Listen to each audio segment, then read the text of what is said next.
guys, kali ini kita berdua kelompok 3 mau wawancara salah satu audit di kantor KAP di Selatan Nusantara. Kenalkan, nama saya Sekarang Zolia, rekan saya Nafilyani.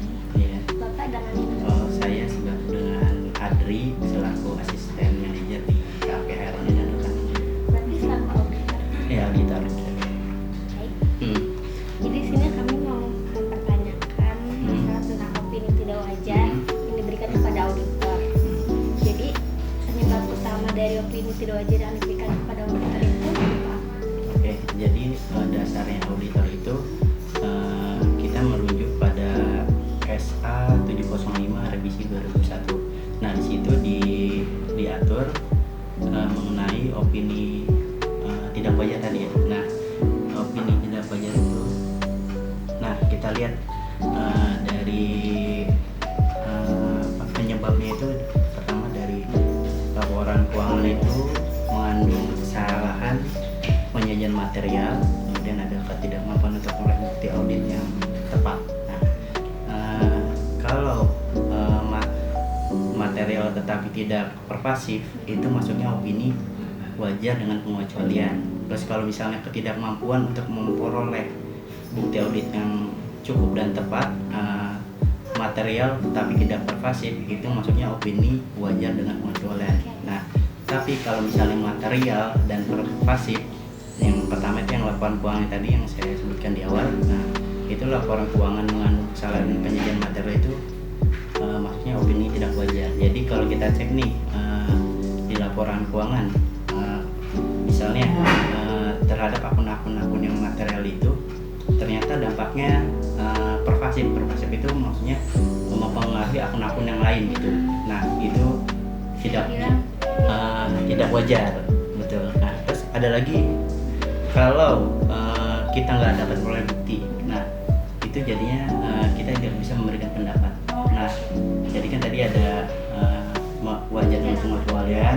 Kalau itu bukti auditnya itu tidak material dan tidak pervasif. Nah, tapi kalau misalnya bukti auditnya itu material dan pervasif mempengaruhi seluruh akun, itu kita akan mengasih opini tidak wajar. Tapi kalau kita nggak dapat data dari klien, nah kita Tidak bisa memberikan. betul seperti itu. Nah, untuk pertanyaan selanjutnya nih, apa sih dampak dari opini tidak wajar tersebut terhadap reputasi dan keberlanjutan di perusahaannya? Oh, dari perusahaannya sendiri itu efeknya ya, ya mungkin dari manajemen laporan keuangan itu biasanya itu kan kalau laporan audit itu digunakan oleh pihak manajemen ataupun pihak ketiga. Nah, pihak ketiga itu biasanya perbankan, investor. Nah, biasanya itu mempengaruhi dari sisi manajemennya itu untuk mengambil keputusan. Kemudian kalau dari pihak perbankan, nanti dari pihak banknya itu mereka jadi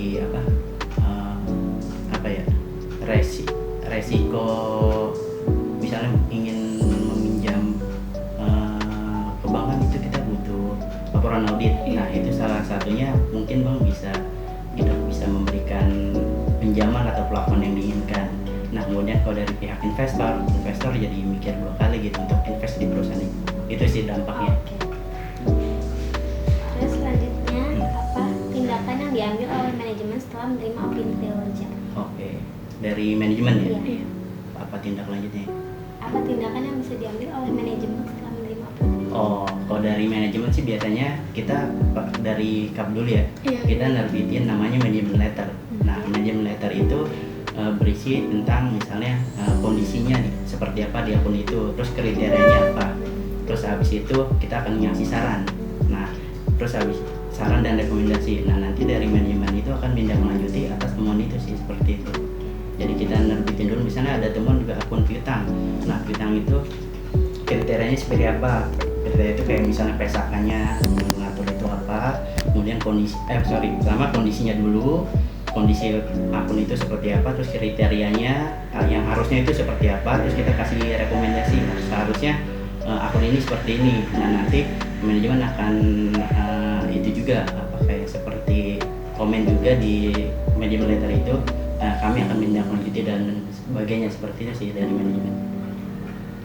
Nah, untuk yang terakhir, Hmm. ada nggak sih langkah-langkah yang perlu diambil untuk mencegah terulangnya opini tidak wajar tersebut? Langkahnya ya, itu balik lagi dari pihak manajemen ya. Pihak manajemen itu harus menindaklanjuti atas temuan auditor gitu. Jadi dari opininya misalnya terhadap akun apa yang tidak wajarkan, kemudian dari manajemen letternya juga itu harus ditindaklanjuti, jangan hanya diiyain aja, tapi harus ada actionnya gitu. Seperti itu sih, agar tidak terulang kembali gitu. Seperti itu sih. Segitu aja sih pertanyaannya Pak. Kalau boleh tahu laporan keuangan waktu itu seperti apa sih? Saya kemarin baru bikin.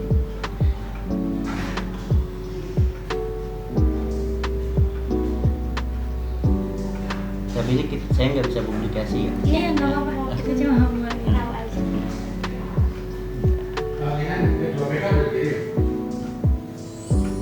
Ada di ini, di server. Iya, nggak apa-apa. Kita cuma mau tahu aja.